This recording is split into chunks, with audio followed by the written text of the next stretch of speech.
This is Golden Years, a roadmap to navigate retirement with Mark Cordner, the podcast. So let's say if you were to inherit money, how long do you think you could make it last? Research shows that if you're getting $5,000, $50,000, or even $500,000, the money would be gone within 2 to 4 years. And one study shows that when people inherit money, they'll buy a new car within 19 days. So how do you help make sure an inheritance lasts much longer? When individuals come in and they sit down and they say, I want to pass this and this on to my kids, my grandkids, what have you? Oh, another great question, because so many baby boomers are experiencing this. They're receiving inheritances.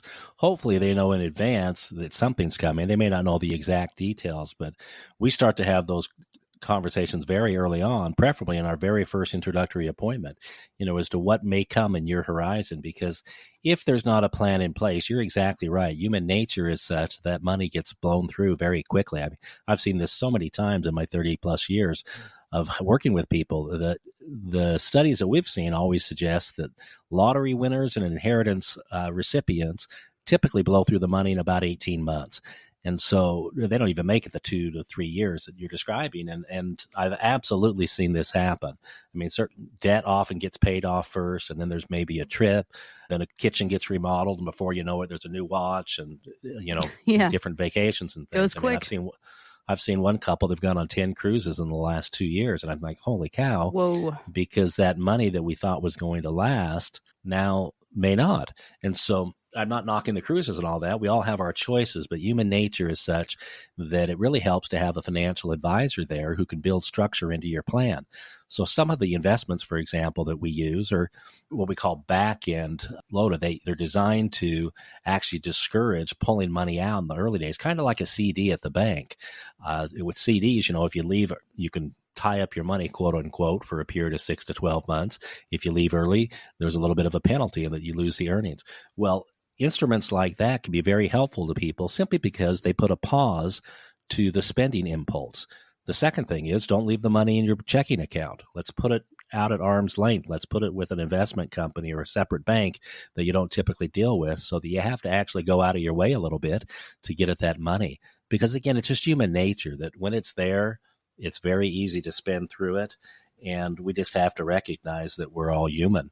So the advisor really should be part of that, I think, to help coach and build those structures so that people don't hurt themselves inadvertently. Yeah, and I mean, it also goes back to the conversation of, do you want to leave any money behind? How and where and who do you want it to go to? I mean, having these conversations and the right document in place are essential, guys. I cannot stress that enough. I mean, that's when you have folks coming out of the woodworks. There's going to be a lot of arguing and whatnot. You don't want any of that. So if you've decided, listen, I'm going to spend everything down to the last penny and that's it, good for you. If you've decided that you want to leave your kids or grandkids some sort of amount of money or maybe possessions or assets or whatever it is, you want to make sure that the proper documentation is in place. I mean, Mark, this is also a process. This isn't just like, I would like this to go to Sally and this go to Joe. I mean, there's a process and paperwork to it. There should be, absolutely.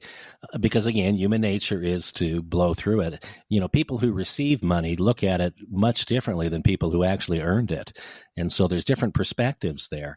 And so, it's very easy. Look at this with all of our children. They spend money more easily than parents typically do, because the parents are the ones who had to clock in and sweat and with blood, sweat, tears, all that kind of stuff to earn the money. And so same thing with inheritances, both from the giver's standpoint as well as the recipient.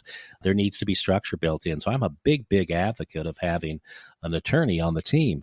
Matter of fact, I'd love to interview an attorney at one point here, because I think that they're a key part of the planning team. And there should be a CPA, an attorney, as well as a financial advisor, who are all working cooperatively to look after the client's best interests. So, get together with an attorney if you haven't. Get together with the financial advisor. We'd love to have these conversations with people and show them ways to protect themselves from themselves. Absolutely. Make sure that their legacy is realized the way they want it to be. Now, Mark, I know you're a big fan of music, right? Who isn't? But I have to know, are you a fan of the band The Who? Oh, yeah, Roger Daltrey. Yeah, I grew up in Europe in the 70s when Pinball Wizard was the anthem, as it were. And I spent many, many hours in the military bases playing pinball. that was my idea of nirvana. So yeah, Oh, Roger wow. Daltrey is such a great personality because, I mean, look at his career. He started in music and then he's done all this stuff on TV. I Oh, yeah. remember him in the old Highlander series. He's such a fun, optimistic guy. I think he set a great example for us that these decisions that we make don't always have to be permanent. We're not always stuck. I mean, we can leave one industry and start another. And I see this a lot with clients who, sometimes they just are burn out and they need to make a change. And so they stop for a period of time and they may or may not be ready financially. That's certainly an important consideration, but they'll often go back into a different type of work, maybe an entirely different career field, because it's something that feeds their soul as well as their pocketbook.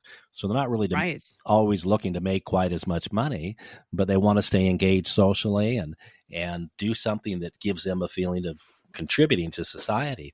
And so I can think of an example of a widowed client I worked with. I'm just sitting here thinking, it's been almost 20 years now she's been widowed, but when her husband passed, she had such a positive experience with the hospice care that she actually decided to go back in and initially volunteer and then was actually hired in a hospice setting.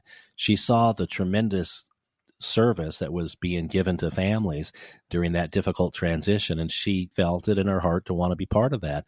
And so again, it started out as volunteer, but then it became a job, and it wasn't as high earning as her prior work had been, but it was very satisfying for her. And very importantly, it bought time so that she didn't have to tap into her retirement accounts.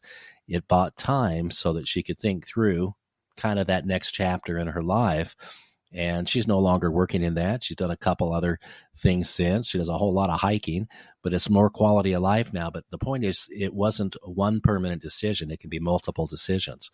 Now, my caution is, if you're in a high-paying field and perhaps a specialty field, it's often easier to get out than it is to get back in. But if you don't necessarily need to get back into that exact same field, if your interests may be varied, then we're in a wonderful era of time when people are thinking differently. It used to be they'd quit work. It was kind of like dropping off a cliff and then go fishing and not look back. But now we're seeing this transition into retirement from full-time to part-time work before they're fully out of the workforce. And sometimes that part-time work may feed the soul. So I love these Roger Daltrey kind of examples because he gets in and out and he's living. He just seems to be a happy personality. I think we can all learn from him. The number one question is, have I saved enough? And then, oh, by the way, am I going to run out of money? Because that's the number one fear. Well, I came across an article and it began with this question. They said, I have $1 million saved for retirement, but I'm not sure how to translate that to retirement income. Now that I'm ready to retire, how much can I withdraw each year from my nest egg? And should I follow this so-called 4% rule? What are your thoughts, Mark? Well, I could go on for an hour on this. I won't. But that 4% rule has pretty much been discredited. Although, well, let me give you a little history here. I mean, it's kind of a fun story because back in 1994, there was this little known financial planner out in the Midwest by the name of William Bengen. And he wrote this article that he submitted to a financial industry journal that basically said, hey, guys, if your clients are like mine and they're all invested almost exclusively in mutual funds, you can take 4% of whatever the account balance is and never run out of money. And the curious thing was the financial community embraced this like these heavenly choruses came out, and this came down off of Mount Sinai like the rule of God kind of thing. And so for the last 30 years, we've seen this dominate so many of the websites and so much of popular thinking. But interestingly, in the last 10 years, we've seen academics, particularly individuals like Wade Pfau back at the American College, who have put out some really fascinating work that basically says if you're invested primarily in variable, or in other words, market-based accounts, the way Mr. Bengen's clients were, then we really have to think differently. We probably shouldn't take more than 2.5%, at most 3% out of the account. Well, if you've got $1 million in the example you gave, that's a difference of $40,000 a year at 4% versus $25,000 a year at 2.5%. Well, that's a pretty big difference from a spending standpoint. I always say a size 10 shoe doesn't fit everyone. One size doesn't fit all. And bless his heart, William Bengen's still around. He's a very bright guy, but he had certain assumptions, as all human beings do. He had assumptions about when people were going to retire, like at age 65. And yet many people retire earlier than that. He had certain assumptions about rates of return, like he was expecting 8% in the market and 6% bond returns with that study. Well, that hasn't been the case for the last 30 years. And he had certainly different expectations about longevity back in 1994 versus what we're experiencing today. People are flat out living longer today, and so the money has to stretch further. So again, my great caution to people is don't take that 4% rule as if it's gospel, because one size does not fit everyone. Do you, for example, have a pension? What are your actual spending or lifestyle requirements? Again, he had assumptions of the quote-unquote average household. And you and I are not average. Everyone is different, and we have to be really, really cautious about that, because at the end of the day, it's all about the consequences. How dramatic are the consequences? Well, if we spend too much in the early years, as I've absolutely seen clients do, I was dealing with someone like that last week, where they took another withdrawal from their account. In their first year and a half of retirement, they've drawn about 2/3 of their money in the first year and a half of retirement. Whoa. And so we're trying to coach them, but invariably, people are going to do what they're going to do. And again, it always comes back to me to what are the consequences? How dramatic are the consequences? If we run out of money before we run out of time, what are we going to do? It's a difficult situation, and we just have to be really conscious. And I say, if you don't have a sense of certainty about what's safe, what's appropriate, come visit with us. Let us show you some things. We've dealt with hundreds and hundreds of families over the last 30 plus years. And we've learned a few things in there. This family that spent 2/3 of their money in the first year and a half, I told him, I almost begged him, please do not retire. In his case, there were some things he could have done he didn't do. He retired earlier than we had discussed, and now they've spent through 2/3. There's no question in my mind he's going to be working at 7-Eleven at some point. That's terrible. And I don't mean to be negative, but he was working in a service capacity in the casinos. He's going to be back in some kind of capacity like that. Partly because they didn't listen. We so desperately wanted to help them. And they're wonderful people. Please don't get me wrong. Mark, for those that are thinking, all right, I've heard the show. I'm going to come in. I'm going to make this a priority. We're going to sit down and get all my ducks in a row. What is that first meeting like? Let's pretend, I'm the client. I'm coming in. What am I leaving with? Well, I've got someone coming in this week from the radio show, interestingly. And what we've asked him to do is to put together just some of his basic statements, and also we have an idea of where he's at financially. And in terms of how that meeting goes, typically we're spending some time, we're definitely spending time early on learning about who they are and what's important to them. Everyone's goals are different. And then we want to take that information that's put together and we want to put it up on the whiteboard so everyone can see visually where they at and where they're trying to get to. And then we can start numerically identifying, okay, here's some strengths and weaknesses. Maybe this money needs to be repositioned into a safer alternative. Maybe this other money needs to be converted from tax deferred into a tax-free status. I mean, my real goal is to get people to a tax-free retirement, and that is far more commonly possible for the average American than most believe. And so we really want to whiteboard that so that they can see that there's a path to get to their goal. And my biggest goal with people is threefold. I want to make sure they have income they can't outlive. I want to make sure that that money is as tax advantaged as possible, by which I truly mean I want it to be tax-free, legally tax-free. Whenever we can do that, that's the most valuable money we can give to the family.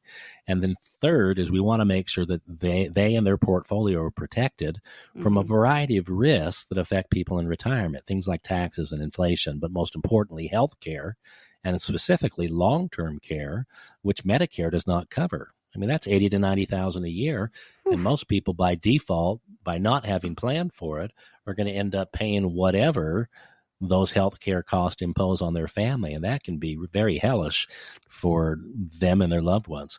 So those are our goals, is to take them through a simple process. We put it up on the board. We let them see things.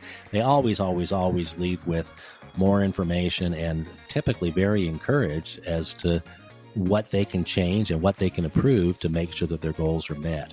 We take the guesswork out of it. Investment advisory services offered through Golden Years Financial LLC, a registered investment advisory firm. Insurance is offered through Golden Years Insurance Services. These firms do not provide legal or tax advice. Consult your own legal and tax advisors before taking actions that may have tax implications. Investing in securities involves risk, including the potential loss of principal. Insurance contracts principal protection is based on the claim-paying ability of the respective insurer. None of the information contained on this website shall constitute an offer to sell or solicit to buy a security or insurance product. The information and opinions contained on this site or requested from this site are provided by third parties believed to be reliable, but accuracy and completeness cannot be guaranteed. They are provided for informational purposes only and are not a solicitation to buy or sell any of the products mentioned. Any media logos and or trademarks contained herein are the property of their respective owners, and no endorsement by those owners of Mark Cordner, Golden Years Financial, or Golden Years Insurance is stated or implied.